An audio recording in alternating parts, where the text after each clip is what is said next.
तीन भुवन विशाल वीतराग विज्ञानिता श्री स्वरूप शिविकार नभं त्र्योगिश भारिकी नभं त्र्योक्ष भारिकी। बोलो अनंत आनंद सत्य परमेश्वरी भगवान की जय। 1000 श्री आदिनाथ भगवान की जय। शेषर नायक महावीर भगवान की जय। परम पूज्य गुरु जी पराग सागर जी महामुनि राज की जय। महानुभाव, हम सभी अंतिम तीर्थंकर महावीर भगवान के शासन काल में विराजमान हैं और उन्हीं की दिव्य देशना का रसपान कर रहे हैं 6 ढाला के माध्यम से। यहाँ पर 6वीं ढाल का आज पहला नंबर के श्लोक पढ़ेंगे, जिसमें बतलाया गया है अहिंसा, सत्य, आचर्य और ब्रह्मचर्य, जो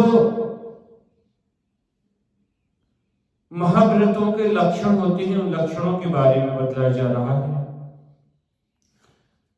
षटकाय जीविना हननिति शब विधि दरभिहिंसा टली रागादि भाव निवारिति हिंसा न भावित अभितरी जिनकी नलिस बिसान जल म्यस बिना दियो गही अस दस सहिस विदशील धर चिद ब्रह्मा में नित रमी लही। मुनिराज के उन मुनिराजों की बात की जा रही है जो षटकाय जीवना की रक्षा करते हुए न हननते, उनका घात नहीं करते हैं, सब निधि सब प्रकार की धर्म हिंसा का भी टरी दूर ही हो जाते हैं। मतलब दूर से ही डरते हैं हिंसा से। तो रागादि भाव, नहीं तो जिनके राग है, न द्वेष है, न मोह है, न क्रोध है, न मान है, न माया है, न लोभ है, इत्यादि भावों से दूर रहते हैं। निवारते, दूर करने के लिए भाव है हिंसा ही न अवतरी नहीं होती है। जिनके उन मुनियों के लिए थोड़ा सूक्ष्म भी विषय झूठ नहीं होता है। जल, पानी और मिट्टी भी दी हुई लेते हैं, बिना दी हुई मिट्टी को भी वो ग्रहण नहीं करते। अब आप विचार करें, तो क्या पर वस्तु को वो ग्रहण करेंगे? दूसरी की वस्तु को वो ग्रहण करेंगे? कभी नहीं। 8-10 वेद 18,000 प्रकार के शीलों की रक्षा करते हैं, धारण कर हमेशा चित आत्मा में ही लीन रहते हैं। उन मुनिराजों की यहां पर 6वें ढाल में बात चल रही है कि हमने अभी तक पहले ढाल के माध्यम से चतुर्गति के दुखों को जाना था और दूसरी की ढाल के माध्यम से उन दुखों के कारण को जाना कि जो दुख हैं वो किन कारणों से हैं। तीसरी, चौथी, 5वीं, 6ठी ढाल में उन दुखों के कारणों के जो निवारण हैं, उन निवारणों से हम यहाँ पे समझेंगे। क्योंकि हमने 5वें ढाल में जाना था 12 भावनाओं का चिंतन को, अब यहाँ पे 6वीं ढाल में बता रहे हैं कि श्रुत का व्यक्ति के लिए बार बार आराधना अभ्यास करता रहना चाहिए, जिससे कि अभ्यास से आत्मा में पावनता हो जाती है, पवित्रता आ जाती है। आचार्य ने उल्लेख किया है, सूरज का पार नहीं है तो सूरज सागर अपार है। यह सूरज सागर अत्यंत गहरा है। जितना आप अध्ययन करते हैं, सूरज का अभ्यास करते हैं, समुद्र को पार लगाना उतना आसान हो जाता है। विचार करो कि सर्वार्थ सिद्धि के देवों की आयु 33 साल होती है। ये एकमात्र जीव तत्व चर्चा में वो अपना 33 सागर प्रति क्षण निकाल देते हैं सुर पार को पार करने में, क्योंकि उनको पता है उनकी आयु तो सागरों प्रमाण की है, परंतु हमारी आयु तो अल्प है। फिर भी हम जीवन में छोटा मोटे सी बुद्धि अल्प बुद्धि में पुरुषार्थ नहीं करना चाहते। आचार्य भगवान सूरत का सागर बैराग है, जो सूरत का सार है वो बैराग है। बैराग्य का फल संयम को प्राप्त करना है। अगर इनके शकल का संयम का फल सम्यक पूर्वक निर्जरा और संवर पूर्वक निर्जरा से प्रयोजन है तो स्वयं की अनुभूति शाश्वत परमात्मा की है, अर्थात परम सिद्ध अवस्था को जब तक इस जीव को अंदर का ज्ञान प्रकट नहीं होता है तब तक वह संसार का सही प्रकार से दिग्दर्शन नहीं कर पाता है। इसलिए ध्यान रखना है कि मनुष्य पर्याय में इस जीवनी सार्थक का चाहता है तो सकल संयम को धारण करने से ही होती है। जिस प्रकार परिवार के बिना मकान की शोभा नहीं होती है, प्रतिमा के बिना वेदी की शोभा नहीं होती है, कलश के बिना ध्वजा के बिना शिखर की शोभा नहीं होती है, उसी प्रकार बिना मंदिर के बिना शिखर के मंदिर की शोभा नहीं होती है। आत्मा के बिना इस शरीर की शोभा नहीं है। इसलिए हमें सकल संयम के बिना मानव जीवन की कोई शोभा नहीं है। अपने छठधारा में प्रथम पुस्तक में आचार्य वीरसेन स्वामी ने लिखा है, अनंत ज्ञान विशुद्धात्मा स्वरूपम साध्यतीत साधवा। अनंत ज्ञान आदि शुद्ध आत्मा के स्वरूप को जानते हुए साधु हैं। साधु सिंह के समान प्राथमिक होते हैं। जैसे सिंह जिस क्षेत्र में दृष्टि डालता है तो संपूर्ण क्षेत्र का अवलोकन कर लेता है, वैसे ही साधु जिस नगर में पहुंचते हैं अपनी दूरदृष्टि से समझ लेते हैं कि यहाँ समाज कैसा है। साधु हाथी के समान स्वभावी होते हैं, क्योंकि हाथी के सामने जो भोज्य सामग्री लेकर आता है तो उसी को ग्रहण करता है। उसी प्रकार मुनि को भी नवधा भक्ति पूर्वक परगहन करके साधु प्राशुक आहार के लिए, भोजन के लिए, शुद्ध के लिए ग्रहण करते हैं। साधक जो क्रिया कराता है वही आहार ग्रहण करते हैं। साधु में हिरण के समान सहजता और सरलता होती है। पवन के समान निसंग होते हैं। वे साधु 22 वर्षों को अपने आप अकंप अडोल होते हैं। चंद्रमा के समान शांतिदायक होते हैं। मणि के समान प्रभापुंज होते हैं। क्षिति के समान सभी प्रकार बाधाओं को सहन करने वाले होते हैं। मुनिराजों को नमस्कार करना मतलब अरहंतों को नमस्कार। काली काल में सर्वज्ञ उन वीरसेन का हृदय, स्वामी का हृदय इतना विशाल था कि उन्होंने संपूर्ण कर भूमि पर उत्पन्न उन तत्काल बढ़ती साधुओं को नमस्कार किया।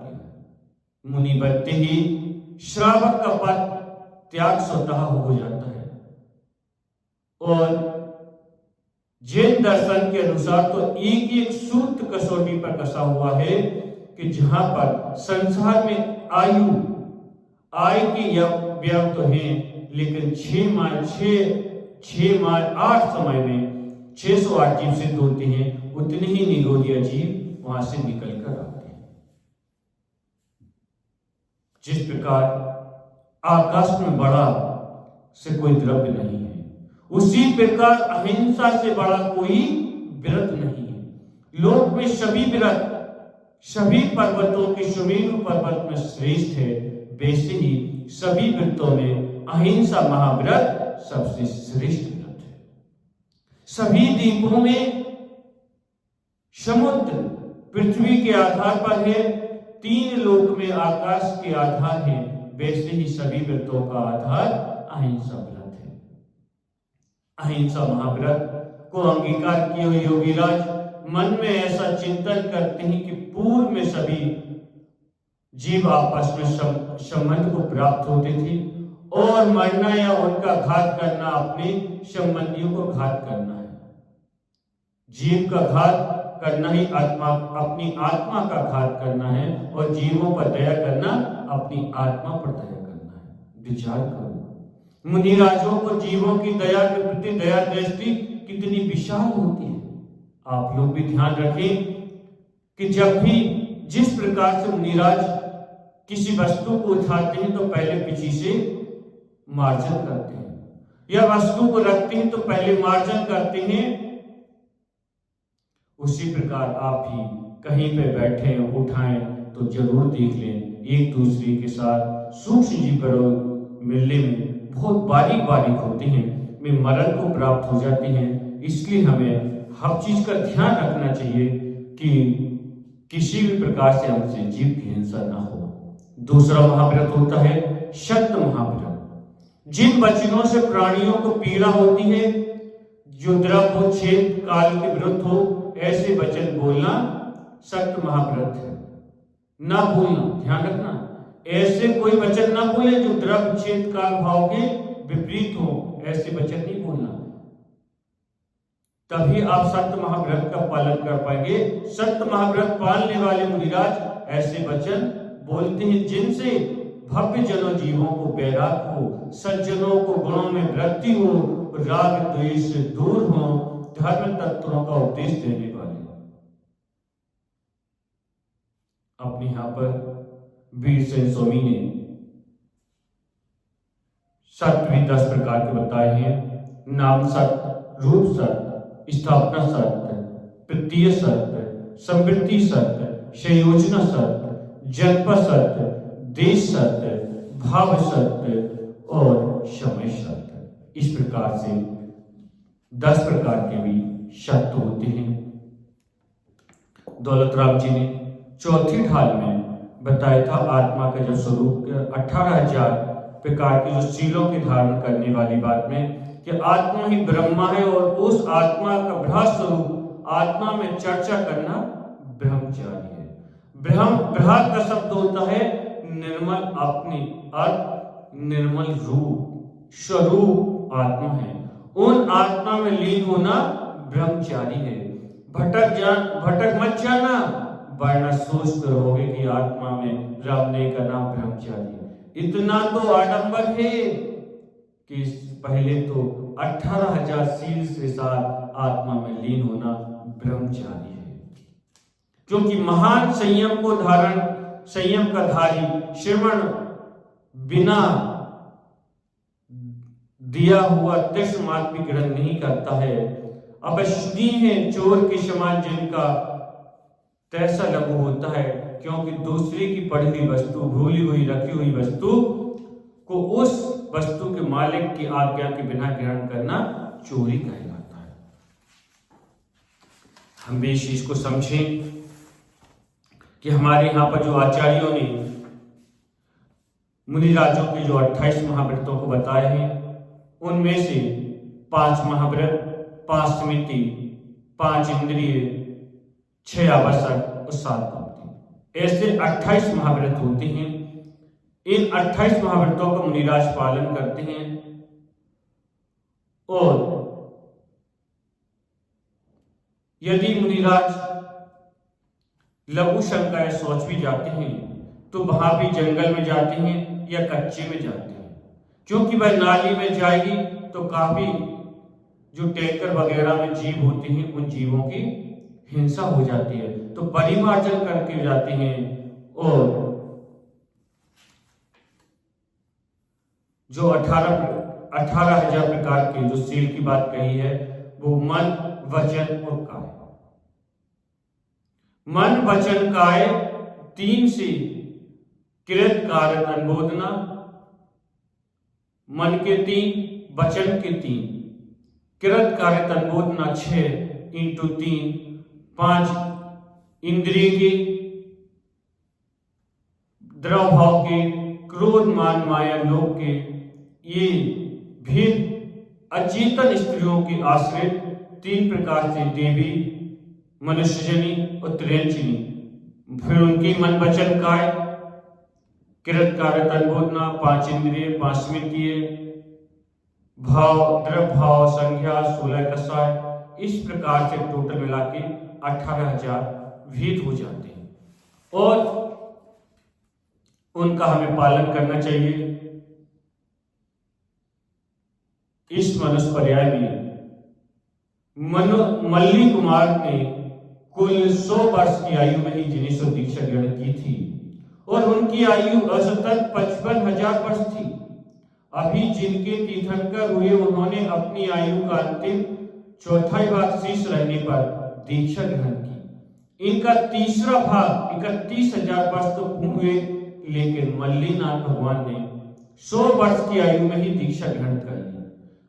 54,900 वर्ष जिन ब्रह्मा में लीन होकर मुक्ति रूपी लक्ष्मी को प्राप्त किया। अल्पायु में समय में दीक्षा लेना बहुत ही कम समय में मात्र 6 वर्ष की आत्म साधना के पश्चात केवल ज्योति प्राप्त कर ली। ऐसे मल्लीनाथ भगवान के शासन काल में आत्मा ध्यान रहते हुए सीता के जीव ने 16 वर्ष 16वें स्वर्ग में प्रतीत हुआ। उसने अवधि ज्ञान से जाना कि राम मुझे पहले मोक्ष ले जाएंगे, तो रात के वशीभूत जीव देखो, कहा तो वो जीव स्वर्ग में है और लगा कि रामचंद्र जी में से पहले स्वर्ग चले जाएंगे, तो उनको साधना में अनेक प्रकार से विघ्न बाधाएं डाली, परंतु राम तो तनक भी नहीं दिखे। कुदेवों ने देवियों ने जिनके साथ रखने का तात्पर्य रहता है काम सुबट कर खींच जीत नहीं पाया है, लेकिन आदिनाथ स्वामी की प्रतिमा के साथ नंदा सुनंदा नहीं देखी गई, नेमिनाथ के साथ कभी राजुल नहीं देखी गई, क्योंकि अपने यहाँ पर बीतराग मुद्रा को माना जाता है, सरागी मुद्रा को नहीं। आचार्य भगवानों ने यही बात कहना चाहते हैं कि महाव्रतों की चर्चा चल रही है, जो महापुरुष होते हैं उनके द्वारा करने योग्य कार्य पर जो महान कार्य होते हैं वो महान व्रत वाले होते हैं। वे महाव्रत ऐसे महान ब्रह्मचारी महाव्रत को धारण करने वाली आत्माएं 18,000 शील का को प्राप्त कर सिद्ध अवस्था को प्राप्त होती हैं और उनका सभी के लिए पालन करना चाहिए। बोले महावीर भगवान की जय।